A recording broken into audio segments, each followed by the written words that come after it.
Let's move on to the third main topic today.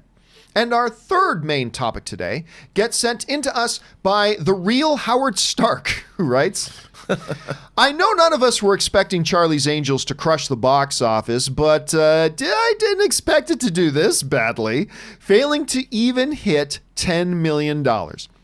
With Dr. Sleep, Motherless Brooklyn, Gemini Man, Terminator, and other high-profile flops recently, do you think this is just a slump or symptoms of a larger problem? Thanks. All right. Thanks a lot for sending that in, man. And yes, Charlie's Angels, which I went to go see, and it's not very good. Really? Yeah, it's not very good. It has some upside. Here is my big ringing endorsement of it, okay? Here's my big ringing endorsement of Charlie's Angels. The big ringing endorsement was, hey, I don't think you'll hate yourself if you go see it. Which I don't. I don't think it's you would deeply regret and go turn to a bottle and be in deep depression that you wouldn't go see it. It's got some upside. There's some exciting scenes. There are some funny scenes. But overall, even the great Patrick Stewart couldn't save this film. But it's not a heaping pile of garbage. It's actually, I can see how some people would like it. It's got some upside, but overall, I can't recommend the film. So there's that. But it didn't do very good. As a matter of fact, let's take a look right now at the overall box office this weekend. First of all, coming in at number one is Ford v Ferrari, coming in right around where they projected at $31 million. Again, I think a remarkable film, one that I believe is now for me, it sits as my number 4 favorite film of the year. Midway, in its second week, beat Charlie's Angels. Midway, which is also struggling huge, made $8.75 million. But remember, this is in its second week. Charlie's Angels debuts at $8.6 million. There were some early projections that figured it would come in around 30. And I said, I think 30 is much, maybe 15, 8.6. Playing with Fire, of course, the all-time classic of our day is $8.5 million with John Cena, of course. That is the Citizen Kane of our era. And then Last Christmas comes in at $6.7 million. But Rob, it is an interesting look at that. And we could talk for a while about Ford v Ferrari, but I already reviewed the movie. But, you know, Charlie's Angels, Midway's another good example because Midway was a pretty big budget as well. Charlie's Angels joins a growing list, Rob, of films, whether it's high-profile action with a big mega film star and a Will Smith, Gemini Man, falling on its face. Whether it's a really good movie follow-up to an all-time classic horror film, The Shining, in Dr. Sleep with Ewan McGregor, which is a wonderful movie, Dr. Sleep. Terrible title, but wonderful movie. It fell flat on its face financially. Then, of course, Terminator came out, fell on its face financially.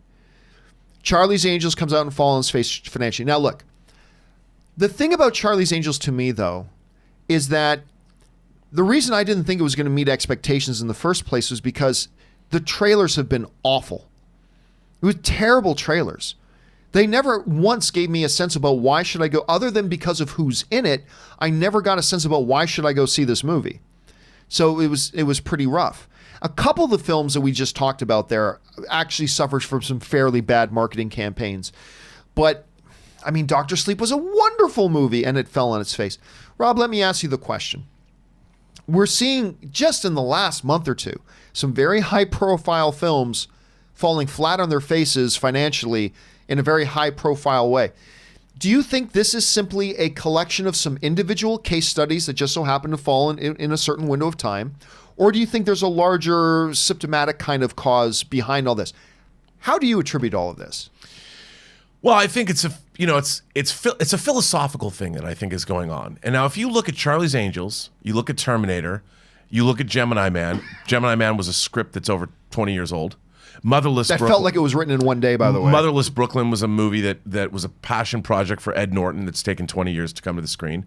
Terminator is based on a 1984 franchise. Charlie's Angels is based on a 70s TV show that was later turned into 2 goofy movies almost 20 years ago.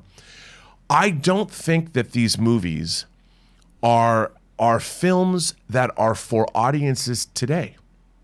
I think that if you go back and you look at Joker, even though it's a throwback to Taxi Driver and it's a throwback to King Comedy and Scorsese's work in the 70s and early 80s, Joker is a startling new vision as far as comic book movies are concerned. Total reinvention of what you thought it was going to be. It was something that deals with issues of the day, homelessness. It deals with health care. It deals with the 1% and income inequality.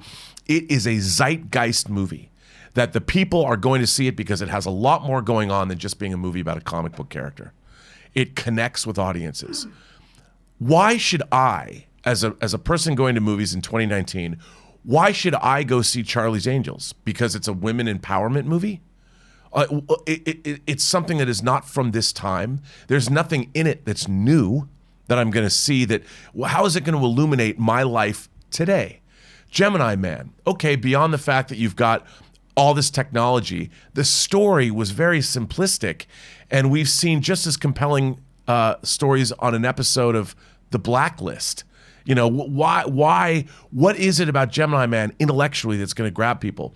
Motherless Brooklyn is a story. It's basically a detective story. I saw Motherless Brooklyn, and I actually thought it was quite good. But again, it's a story that was very familiar in a way. I mean, it dealt with a guy with a disabled Tourette's, and that was interesting. But these movies are not being made for audiences today. They're like movies that are... It's weird to me. It's weird when I see trailers. It's like, why should I go see Charlie's Angels? How is that different from something I've already seen before? How is Terminator Dark Fate, other than the fact that it's a follow-up to T2, you've got the original people involved? It's a Terminator movie, John. I've been seeing Terminator movies since 1984. I'm a little Terminatored out. And unless you're going to do something that's a radical reinvention of something I've already seen, like Creed. I go back to Creed. Creed was a movie that took a franchise that began in the 70s, reinvented it, made it modern, still honored what came before, but showed me something new and different with a new and different character. Now, why should I go see any of these movies? Why intellectually? What are they giving me? And it is a question that's going to be asked a lot over the next little while. I think over the next couple of years, you're going to see a lot of studios going back and saying, what are the trends here? What are we seeing here? But it's interesting too, because we're seeing, like, all these films we're talking, Motherless Brooklyn, Charlie's Angels, Doctor Sleep, Gemini Man.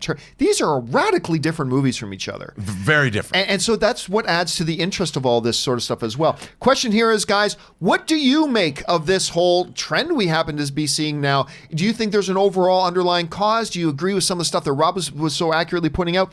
What do you guys think? Jump down to the comments section below and let us know your thoughts. All right.